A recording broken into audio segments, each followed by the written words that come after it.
Mon beau-père et le rapport de test ADN de mon fils montrent aucune parenté. Toute ma famille m'a accusé d'infidélité, et elle a sorti les rapports prouvant l'absence de lien entre mon mari et son père. Alors, qui trompe qui? Jocelyn Carter? Espèce de femme sans vergogne. Dès qu'elle est rentrée à la maison, mon beau-père m'a jeté des papiers au visage. Et tu nous as fait élever l'enfant de quelqu'un d'autre pendant 3 ans. Mon fils est trop naïf. Si elle n'avait pas été vigilant, tu nous aurais trompés pour toujours. Je baissai les yeux et vis les mots imprimés en gras sur le rapport, aucun lien biologique. Les noms sur le rapport étaient Leonard Carter et Noah Carter. J'étais stupéfaite, réalisant seulement maintenant que M. Carter avait emmené Noah faire un test de paternité. Essayant de garder mon calme, j'ai expliqué, « Papa, Noah est le fils d'Eric, et c'est votre petit-fils. Je n'ai rien fait pour le trahir. Ce rapport doit être erroné. » Voyant mon déni, M. Carter s'est mis en colère, « Tu continues de mentir. » Je l'ai personnellement emmené au centre médical Saint Vincent et j'ai vu quand ils lui ont prélevé du sang. Quoi? Tu penses que j'ai truqué ça? On peut y retourner si tu ne me crois pas. Je ne répondis rien, tentant de comprendre comment Noah pouvait ne présenter aucun lien biologique avec M. Carter. À ce moment-là, Madame Hélène Carter entra, portant des courses. Remarquant l'atmosphère tendue, elle demanda, « Qu'est-ce qui se passe ici? » Je suis juste sortie faire des courses, et maintenant c'est le chaos. M. Carter répondit vivement, « Tu l'as choisi toi-même pour Eric. Regarde ce qu'elle a fait, nous faisant élever l'enfant de quelqu'un d'autre pendant 3 ans. Où avais-tu les yeux à ce moment-là? » Madame Carter s'immobilisa, son regard tombant sur le rapport au sol. Je vis une lueur de panique traverser son visage, mais avant que je ne puisse réagir, elle me gifla. « Noah n'est pas notre petit-fils. Comment as-tu pu faire ça?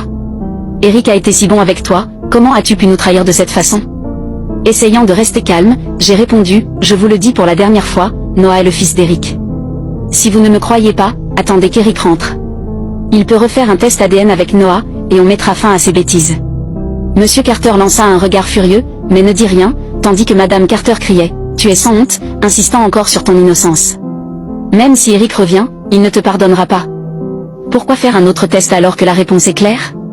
Si Noah était le fils d'Eric, il aurait forcément un lien avec Monsieur Carter. Quoi?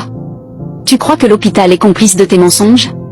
Juste au moment où j'allais répondre, Noah sortit de sa chambre. Grand-père, grand-mère, maman, pourquoi vous vous disputez? Est-ce que le dîner est prêt? En le voyant, Monsieur Carter éclata, qui appelles-tu grand-père et grand-mère?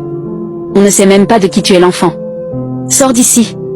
Noah, déconcerté par le changement brutal d'attitude de ses grands-parents, courut vers moi en larmes.